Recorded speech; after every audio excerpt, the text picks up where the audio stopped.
சின்ன ஜபம் பண்ணிக்கலாம். படிக்கான தலையை சார் நீங்கள் நல்ல ஆண்டவரே, நல்ல மாலை வேலைக்காக நன்றி செலுத்துகிற ஆண்டவரே, இந்த கொள்கைக்காக நன்றி செலுத்த துடிக்கிறோம். தொடர்ந்து இதை நீர் ஆசிரியத்து ஆண்டவரை மட்டுமா நீர் வழிநடத்தி வந்த முன்புக்காக சோதனம்.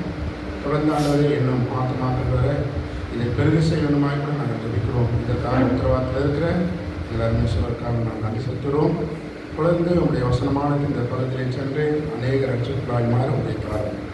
இப்பொழுதும் பேசுகிற அடியேனும் இந்த கருத்தில் ஒப்பு ஆண்டவரே, நான் ஒன்றுமில்லை, என்னை தாழ்த்துகிறேன் ஆண்டவரே, நீர் பேசும் இந்த வசனமானது எங்களுக்கு பிரோஜனமாக இருக்க, அது அந்த கிரியை செய்ய உங்கள் சாட்சியாக இருக்க உதேசங்கள் எல்லாவற்றும் இந்த கருத்தில் ஒப்பு கொடுத்து கர்த்தராக இயேசு கிறிஸ்து பசுநாமத்திலே தாழ்ந்து ஜெபிக்கிறோம். ஜீவன் நல்ல பிதா, ஆமென். தேவன் நமக்கு பெரிதான ஒரு காரியத்தை செய்தாருன்னா அது ரட்சிப்பு தான். அது அதை நாம் விவரிக்க முடியாத ஒன்று. ரட்சிப்பு எப்படி கொடுத்தாருன்னா, அவரே ஜீவனாய் கொடுத்தார். அந்த ஜீவ பலியாக இந்த இடத்துல நம்ம ஒப்பு கொடுத்தார். அதுதான் பெரிய காரியம். ஒவ்வொரு மனுஷனுக்கும், அதாவது கர்த்தரை ஏற்றுக்கொண்ட ஒவ்வொருக்கும் கிடைத்த அந்த ரட்சிப்பு ஒரு பெரிதான ஒரு பொக்கிஷன் தான். அந்த ரட்சிப்பை ஆராய்ச்சி பார்க்கும்போது நான் என்னைக்கு நானே நினச்சிட்டேன், என்ன அவரை ரட்சிக்கிறதுக்கு, என்ன தெரிந்து கொண்டதுக்கு என்ன பலன் இருக்குது, என்ன என்னிடத்துல என்ன தெரிஞ்சினாலும் எனக்கே ஒன்றும் புரியாது. ரொம்ப அதை குறித்து நான் யோசிக்கும் போது அழுவேன்.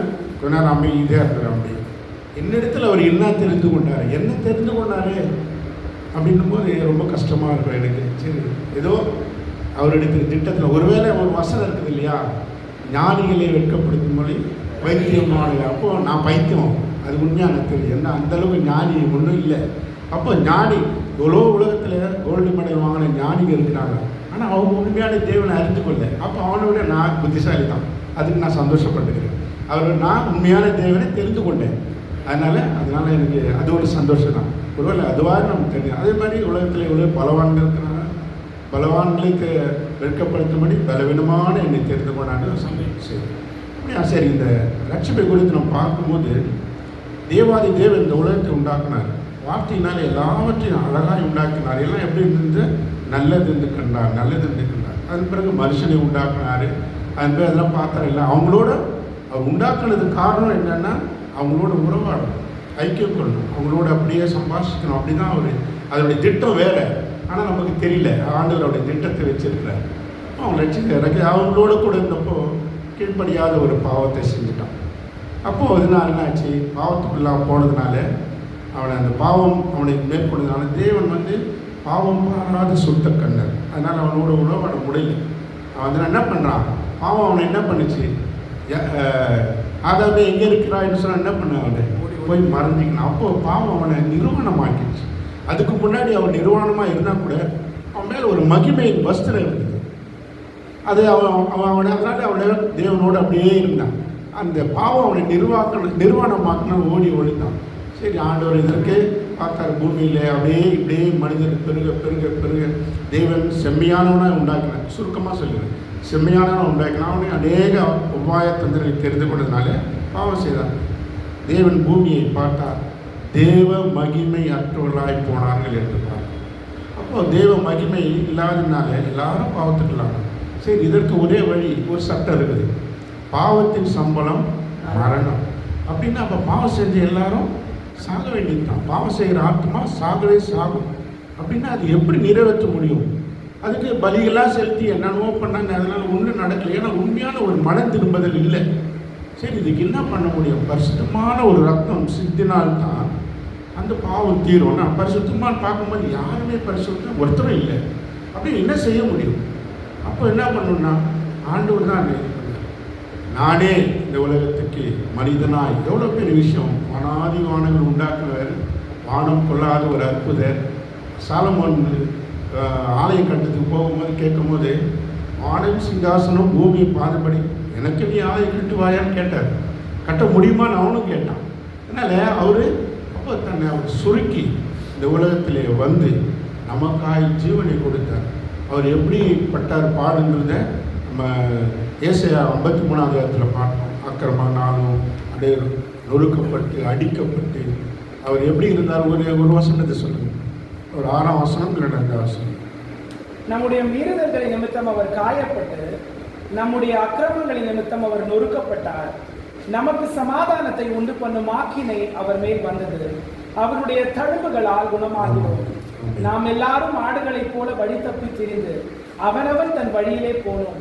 கர்த்தரோ நம்ம எல்லாருடைய அக்கிரமத்தையும் அவர் மேல் விழப்பண்ணினார். நம்ம அக்கிரமத்தை அவர் மேல் விழப்பண்ணினார். அவர் பாருங்க, பாவத்து சம்பளம் மரணம். அந்த சட்டம், தேவ சட்டம், அந்த தேவ சட்டம் யார் நிறைவேற்றார்? தேவனே நிறைவேற்றார். அவரே வந்து அந்த சட்டத்தை அவர் மேல் ஏற்றுக்கிறார். அவருடைய மரணத்தினாலே நமக்கு பாவம் மோசனை கிடைக்குது, அதுலேருந்து விடுதலை கிடையாது. நாம் ஒன்றா உண்மையில் ஈஸியாக ஆண்டவரே நாம் ஏற்றுக்கொள்ளனோட நமக்கு விடுதலை கிடைச்சிச்சு. அவருடைய பிள்ளையால் மாறிட்டோம். ஒரே வார்த்தை தான். ஆனால் அதுக்கு ஆதாரம் ஒன்று என்ன செய்யணும்? ஞானஸ்நானம் கொடுக்கும்போது பாவத்துக்கு செத்து நீதிக்கு பிழைக்கணும். அதுதான் நம்ம செய்கிற தண்ணியில் அப்படி படுத்து ஏற்றிக்கிறோம். கொஞ்சம் ஒரு 2 செகண்டில் டக்குனு ஏற்றிக்கிறோம். ஆனால் அவரு மரணத்தை சந்தித்தார். எப்படி சந்தித்தார்? ரொம்ப கஷ்டம், பயங்கரமான பாடு, அவமானம், எவ்வளோ துன்பம், எவ்வளோ கேவலப்படுத்தினாங்க.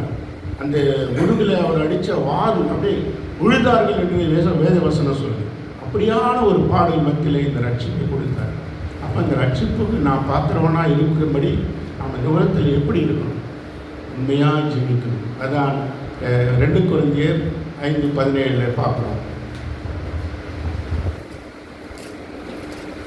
இப்படி இருக்க ஒருவன் கிறிஸ்துவுக்குள் இருந்தால் புது சிருஷ்டியாய் இருக்கிறான். பழையவைகள் ஒழிந்துபோயின, எல்லாம் புதியதாயின. ஆண்டவர் இதான் நம்ம எதிர்பார்க்கிறார். இந்த ரட்சிப்பை பெற்ற நாம் புதிய சிருஷ்டியாக இருக்கும். புதிய சிருஷ்டி எப்படி? நம்முடைய பழைய காரியங்கள்லாம் மறந்து போகணும். அந்த காரியங்கள் நம்ம வாழ்க்கையில் வரும், ஆனால் நிச்சயமாக வரும். இந்த உலகத்தில் இருக்கிறதுனால பலவிதமான பிரச்சனைகள் இருக்குது, பலவிதமான சூழ்நிலை வரும்போது அது வருது. ஆனால் கர்த்தருடைய துணையோடு அவர் வேத வசனத்தை கொண்டு நாம் புதிய சிருஷ்டியாய் பழக நாம் இது பண்ணணும், அதை பழக்கி வைக்கணும். அந்த புதிய சிருஷ்டிக்குள்ளே நாம் வரணும். பழையவைகள் ஓய்ந்து போன எல்லாம் புதிதாயினு சொல்லிட்டாரு. அப்படி இருக்கும்போது நம்முடைய வாழ்க்கை புதிதாக இருக்கணும். அதுக்கு வாழ முடியாதுன்னு நம்ம சொல்ல முடியாது. ஆண்டவரை இயேசு கிறிஸ்து இந்த உலகத்தில் எப்படி வந்தார்? மனிதனாக தான் அவர் எடுத்தார். அப்போ மனுஷனாக 33 வருஷம் ஜீவித்தார். அவர் என்ன பாவம் செய்யலை? எதனா பாவம் செஞ்சாரா? ஒரு பாவம் அவர் சேலஞ்ச் பண்ணார். என்னிடத்தில் பாவம் இருக்கும் என்று யார் சொல்ல முடியும் அப்படின்னு கேட்குறாரு. அவர்கிட்ட பாவம் இல்லை, மனிதனாக இருந்தார். அவருக்கும் நம்மை போல மாம்சமும் ரத்தத்தோடு தான் அவர் பிறந்தார் இந்த உலகத்தில். ஆனால் அவருத்துல ஒரு பாவமே இல்லை. அப்பேற்பட்ட ஒரு அற்புதமாக அவர் வாழ்ந்துட்டு போனாலும் என்னால் எப்படி வாழ்ந்தவர்? நீ வாழ்ந்துட்டேன் இல்லை. எல்லாரும் நினைக்கிறாங்க ஒரு தேவகுமாரன், அதெல்லாம் அப்படி இல்லை. அவர் மனுஷகுமாரன். மனுஷகுமாரனாக தான் இருந்தார். அதனால் அவர் வாழ்ந்துட்டு போனால் சேலஞ்ச் பண்ணார். அது மாதிரி நாமும் வாழணும்னு சொல்லிட்டு நாம் ட்ரை பண்ணோம். அதுதான் இந்த புது சிருஷ்டி. சரி, ஒரு சில காரியங்கள் பார்க்கலாம்.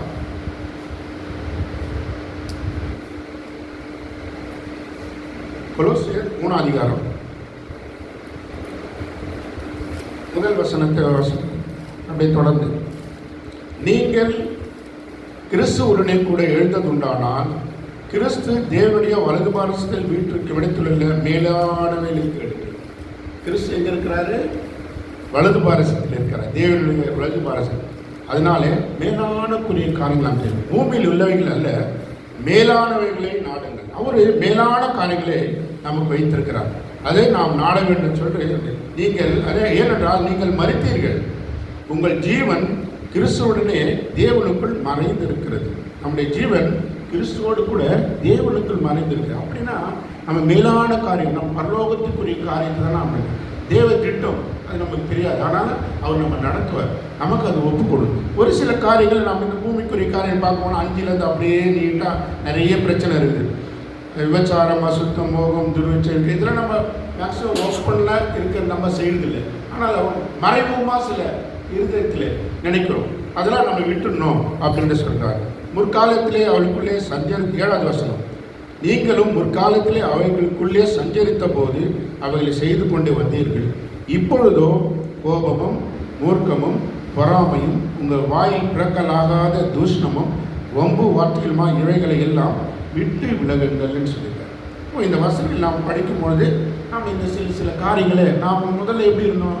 அந்நியனும் பிரதேசியாக இருந்தோம். முன்னே அவங்க இருந்தது, இப்போ நம்ம இருந்தது போல பாவத்தில் எப்படின்னா இந்த மாதிரி ஜீவித்தோம். அதனால் இப்போது நம்ம கொஞ்சம் கொஞ்சமாக மாற்றி நம்ம ஆண்டவர் ரட்சித்த பிறகு உடனே பரத்துக்கு கூப்பிடல, புக் பண்ணிட்டாருன்னா கூட உடனே இது பண்ணி. ஏன்னா அவருடைய சாயல், கிறிஸ்துவின் சாயல் நம்மிடத்தில் வெளிப்படணும்னா இதை இந்த மாதிரி காரியம்லாம் நம்ம விட்டுருணும். அப்போ தான் அவன் விட விட விட விட விட கஷ்டமாக இருக்கும். இருந்தாலும் நாம் வழிநடத்தி அதை ட்ரை பண்ணி பண்ணும்போது கிறிஸ்துவின் சாயலாம். தேவன் வரும்போது என்ன சொன்னார்? கடைசியாக பார்க்கணும், இந்த சாயலை தான் பார்ப்பார். கிறிஸ்துவின் சாயல் நீதி அந்த நியாய தீர்ப்பு நாளில் பார்க்கும்போது ஒரு மனுஷனை பார்க்கும்போது என் மகன் கிறிஸ்துவனுடைய சாயல் இருக்கிற அப்படிதான் அவனை பார்ப்பார். கிறிஸ்துவின் சாயல் இருக்கிறதா அப்படின்னு. கிறிஸ்துவின் சாயல் எப்படி வரும்? அவருடைய குணாதிசயங்களை நாம் பெற்றுக்கொள்ளும் போது, அவர் குணாதிசயத்தில் நடந்து கொள்ளும்போது, மனுஷனாய் இந்த உலகத்திலே நாம் இருந்த பாவ மனுஷனாக இருந்தபோது என்னென்ன குணங்கள் இருந்து எல்லாவற்றையும் விடும் பொழுது அந்த சாயல் நமக்கு வந்துடும். அதனால் இதெல்லாம் அதுக்கப்புறம் இப்போ 9வது வசனம் பாருங்க. ஒருவருக்கொரு பொய் சொல்லாதீர்கள், பழைய மனுஷனையும் அவன் செய்கைகளையும் கலைந்து போடுங்கள் சொல்லி. அப்போ பழைய மனுஷனுடைய செய்கைகள்லாம் இப்படி தான் இருக்கும். அதனால் நம்ம கலைந்து போட்டு புதிய மனுஷனை தரித்து கொண்டவர்களாக இருக்க வேண்டும் சொல்லிட்டு இதில் சொல்கிறார். 12வது வசனத்தில், ஆகையால் நீங்கள் தேவனால் தெரிந்து கொள்ளப்பட்ட பரிசுத்தரும் பிரியருமாய் உருக்கமான இரக்கத்தையும் தயவையும் மனத்தாழ்மையும் சாந்தத்தையும் நீடிய பொறுமையும் தரித்து கொண்டு ஒருவரை ஒருவர் தாங்கி ஒருவருக்கு ஒரு குறைபாடு உண்டானால் கிறிஸ்து உங்களுக்கு மன்னித்தது போல ஒருவருக்கொரு மன்னிக்கல். இதுதான் ரொம்ப கஷ்டம். ஒருவர் மன்னிக்கணும்னா அது ரொம்ப கஷ்டம். ரொம்ப கோபமாக இருந்தால் மன்னிக்கிறதே நம்ம அவன் ஒன்றா காரியம் சொன்னால் இது எவ்வளோ துரோகம் பண்ணால் அநியாயம் நான் எப்படி மன்னிக்க முடியும்? மன்னிக்கணும்னு சொல்கிறாரு. அது தேவ ஆண்டவராகிய கிறிஸ்து எந்த பாவமும் பண்ணிக்கலையே. அப்போ அவர் மன்னிச்சார். நம்ம மன்னிச்சுக்க என்ன விபச்சாரம் பண்ண ஒரு ஸ்திரீ விபச்சாரம் பண்ணால் எல்லாரும் குற்றப்படுத்துகிறாங்க. ஆனால் அவர் என்ன சொல்கிறார்?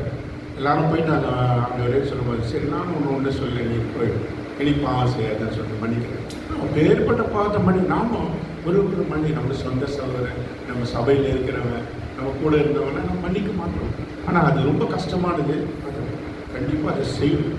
நம்ம மறிக்கிறதுக்கு முன்னால் இதை செஞ்சுட்டு எந்த இதுவும் இல்லாமல் நம்ம நல்லா கிறிஸ்துவ சாயலோடு நம்ம அவர் இடத்துல போகணும். அதனால் மன்னிக்கிறதுக்கு அதுக்கு ஒரு பார்க்க போனால் யோசேப்பை சொல்லலாம் இல்லையா? யோசேப் எப்படி இருந்தார்? அவருடைய உண்மையாக இருந்தார். அவங்க அப்பா கூட உண்மையாக இருந்தார். அவங்க மறுமணி ஆட்டி பிள்ளைங்கள்லாம் வந்து செய்யும்போது அவர் தப்பு செய்தான் வந்து சொல்லிட்டு இருந்தாங்க. அவங்கள ஒழுங்குபடுத்தினா அது மாதிரி சொல்லியிருந்தேன். அவன் மேலே அவனுக்கு பொறாமை கொண்டு அவனை விற்றுட்டாங்க. விற்றுட்டு ஒரு 10 வீட்டில் அங்கே போய் அவன் வேலைக்காரனாக இருந்து அங்கேயும் அவன் உண்மையாக இருக்கிறான். நம்ம உண்மையாக இருந்து அவன் தூக்கில் நிற்க போட்டாங்களேன்னு சொல்லி அங்கே மனம் மாறல. அவன் போய் அங்கேயும் உண்மையாக இருந்தான். அந்த போத்தையும் அவருடைய அந்த மந்திரி என்ன சொல்கிறேன்னா, இவனோட தேவன் இருக்கிறான்னு சொல்லிட்டு எல்லாவற்றையும் அவனை ஒப்பு கொடுத்துட்டான். சம்பளம் இது எல்லாமே நீ பார்த்துப்பான்னு. அதனால் அவன் வீட்டை ஆசீர்வதித்தான். வேதம் சொல்கிறது. அவன் அதனால் யோசேப்பு நிமித்தான் அவனுடைய வீடு ஆசீர்வதிக்கப்பட்டது. அப்படி இருக்கும்போது அந்த இடத்துல ஒரு தவறு ஏற்பட பாவம் ஏற்படக்கூடிய சூழ்நிலை வந்து அவனோட மனைவியால். ஆனால் அங்கே என்ன பண்ணால் அவன் வந்து ஓடி வந்து தப்பிச்சு வந்துடுறான். தப்பிச்சு என்னான்னு அப்போ என்னான்னு அவன் மேலே பொய் குற்றம் போட்டு ஜெயிலில் போகிறான். அங்கே கூட அவன் மாறி இருக்கலாம். நான் எல்லாம் கரெக்டாக தானே இருக்கிறேன், என்னை அநியாயத்தை ஜெயிலில் போட்டாங்களே அப்படின்னு சொல்லிட்டு அவன் இது இல்லை, மாறல. நம்மளாம் என்ன பண்ணாங்க, எவ்வளோ நம்ம செய்கிறோம், புரிஞ்சிக்க மாட்டாங்க. அவனுக்கு ஏற்ற மாதிரி அவன் என்ன செய்யறானோ அதே கண்ணுக்கு அதே மாதிரி நம்மளும் செய்யணும்னு தான் நம்ம என்ன. ஆனால் அவன் இல்லை, அந்த நிலையை மாறல, அப்படியே இருக்கும். அந்த இடத்துல அவனை அடிச்சிருப்பாங்க. நமக்கு தெரியாத அந்த வேதத்தில் எழுத என்னடா கூட இருக்க மெஜமான் மனவாட்டி மேலே கண்ணு வச்சேன் அப்படின்னு சொல்லிட்டு அவனை அடிச்சு கூட இருக்கலாம், எவ்வளோ கஷ்டப்பட்டுருக்கலாம். ஆனாலும் அந்த இடத்துல அவன் இல்லை, நான் இல்லைன்னு சொல்லியிருக்கலாம். அமைதியாக இருந்து அங்கேயும் அவன் பார்க்கும்போது அந்த ஜெயிலரை இவனுக்கு ஜெயிலுடைய பொறுப்பெல்லாம் கொடுக்குறாங்க. இதை பார்த்துக்கோ அதை பார்த்துக்கோ. அவனுடைய குணநிலையெல்லாம் மாறி போகுது. அப்போ அங்கேயும் அப்படியே இருக்கலாம். அங்கேருந்து அங்கேயே 2 பேர் சொப்பனம் காண்றாங்க. அவங்களுக்கு அது பதில் சொல்கிறான். பதில் சொல்ல அதே மாதிரி நடக்குது. அப்போ அவனுக்கு நல்லது நடக்கணும்னு சொல்கிறான். நீ அங்கே போனால் ராஜாங்கிட்ட சொல்லி என்னை கொஞ்சம் இது பண்ணி, நான் வந்து எந்த தப்பும் செய்யலைன்னு சொல்லி, சரி நான் சொல்கிறேன்னு போகிறான். அவன் மறந்துடுறான். ஆனால் அதுவும் தேவனுடைய சித்தம் தான், திட்டம். அப்போ நான் கடைசியில் அங்கே ராஜாவுக்கு ஒரு சொப்பனம் வருது. அதன் மூலமாக அவன் அந்த காரியத்தை ஒரு 2வது இடத்துக்கு அவன் ராஜாவாக இருந்தவன் அவன் என்ன சொல்கிறான், சிங்காசனத்தில் மாத்திரம்தான் நான் ராஜா, மற்றதெல்லாம் நீ பார்த்துக்கன்னு சொல்கிறான். அந்தளவுக்கு போய் கூட கடைசியில் என்ன ஆச்சு, அப்போ போத்திபாருடைய அவனுடைய ராஜா மந்திரி அவனோட இருந்திருப்பான்ல, அப்போ கூட நான் ஒன்றையும் செய்யாமல் என் மனைவி மேலே கை வச்சேன்னு சொல்லியிருக்கலாமா? சொல்லியிருப்பான். நிச்சயமாக நான் மன்னிச்சிருப்பான், தெரியாத பண்ணிட்டான் அப்படின்னு. அதே மாதிரி இந்த சொப்பனத்தில் சொன்னவன் நீ மறந்துட்டாடா கூட நான் அவனை குற்றப்படுத்தி இருக்க மாட்டேன். அதே மாதிரி அதுக்கப்புறம் என்னாச்சு, அவங்க எல்லா இஸ்ரேல் மக்கள் எல்லாம் அவங்களுடைய தகப்பன் பிள்ளைகள்லாம் வராங்க, வந்துட்டு அவங்கள ஆதரிக்கிறான். அவங்ககிட்ட கூட எந்த இதுவும் செய்யலை. அவங்க பயந்துட்டாங்க, தகப்பன் இறந்த பிறகு நம்மளை எல்லாம் தண்டிப்பான மன்னிக்கிறோம். அதுபோல் சில காரியங்கள் இருக்குது. நாம் அப்படியாக மன்னிக்கிற குணம் உள்ளவர்களாக நாம் இருக்கிறோம். அதனால் இந்த ரட்சிப்பு இந்த குணம் எப்படி வந்துன்னா ஆண்டவர் கொடுத்த அந்த ரட்சிப்புனால தான் வந்து. இந்த ரட்சிப்பை அவர் என்ன சொல்கிறேன்னா வஸ்திரமாக சொல்கிறார். ஏசாயா 61:10 2வது பாகம்.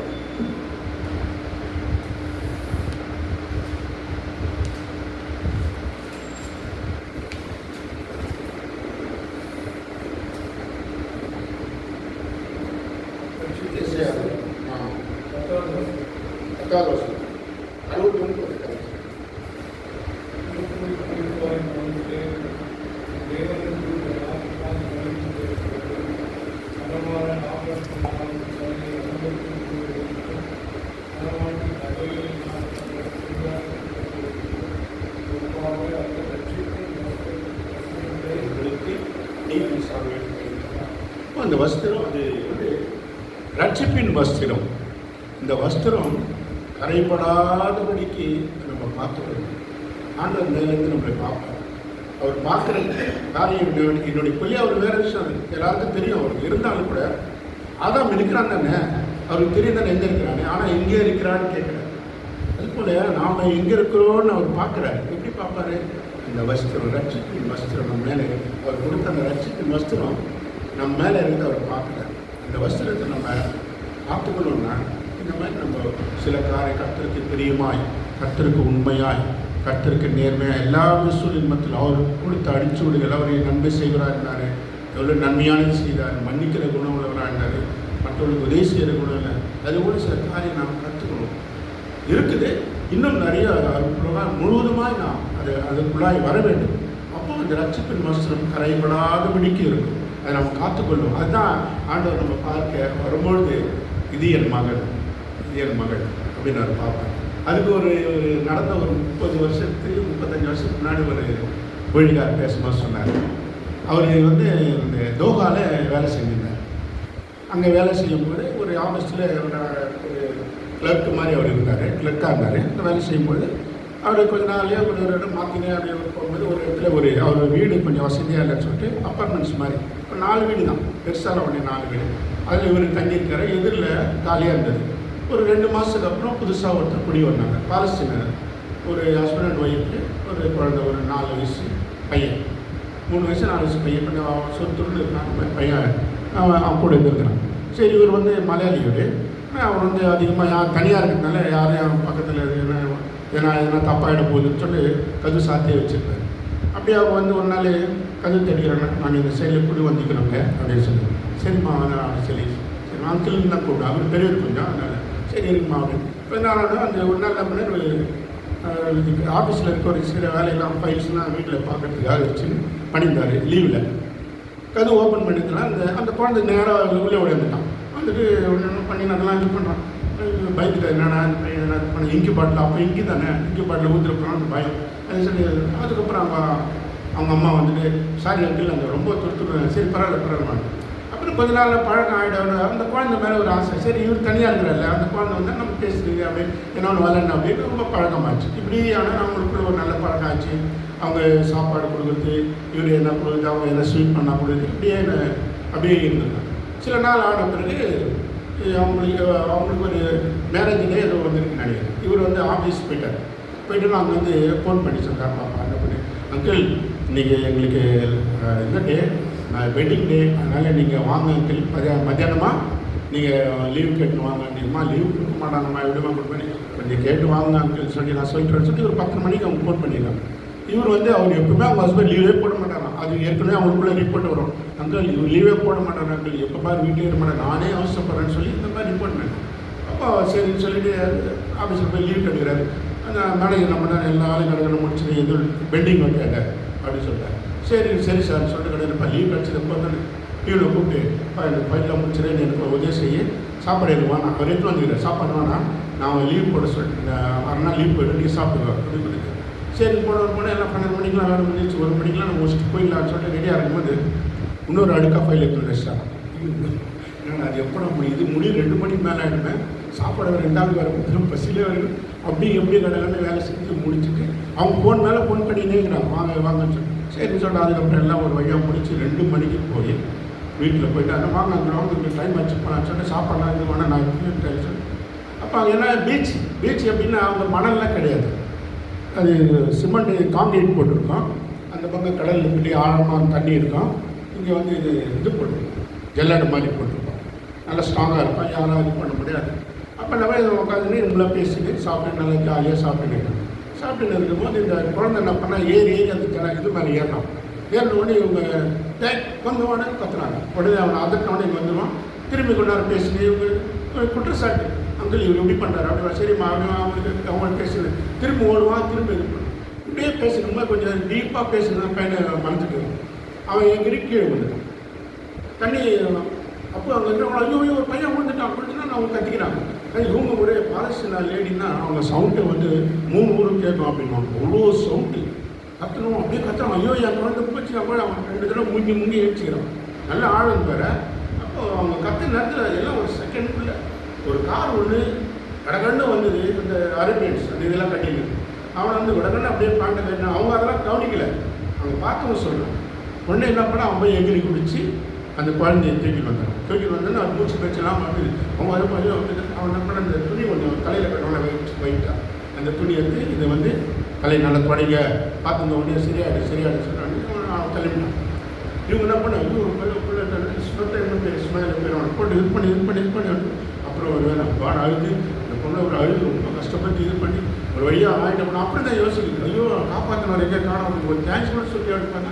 ஆளே இல்லை, அவர் கிளம்பி போயிட்டுக்கிறார்.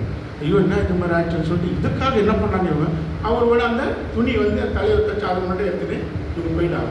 இதுக்காக 2-3 தடவை அவங்க தொடர்ந்து பீச்சுக்கு வந்துருக்குறாங்க. அவர் வருவாரான்னு சொல்லி. அப்போ என்ன பண்ண இல்லை அவர் வரவே இல்லை. ஆனால் அந்த துணியை மட்டும் அப்பப்போ துவச்சி க்ளீனாக வெள்ளையா எங்கே போனாலும் அந்த எடுத்து போயிடுவாங்க. தலையில் கட்டிடுவான் இல்லை கழுத்தில் போட்டுவான் அப்படின்னு. அப்படி இப்படியே போயிட்டு சில மாதம் ஆன பிறகு ஒரு தடவை என்ன பண்ணால் ஒரு மார்க்கெட் போயிருக்காங்க. அப்போ இவரும் வந்து வாங்க இந்த மாதிரி ஒரு மீன் அந்த மீன்லாம் இவருக்கு ரொம்ப பிடிக்கும், வாங்க அந்த மீன் வாங்கணும்னு சொல்லி போகும்போது இப்போ அப்படின்னு பார்க்கும்போது அவங்க பையனை வந்து ஒரு பையன் எப்படிடா எல்லாம் இருக்குதியான்னு ஒருத்தர் கேட்டுது. இப்போ இவங்க அவங்க ஒன்றும் புரியல. அப்படி யார் அதுக்கு முன்னாடி அவங்க என்னென்னவோ பண்ணியிருக்காங்க.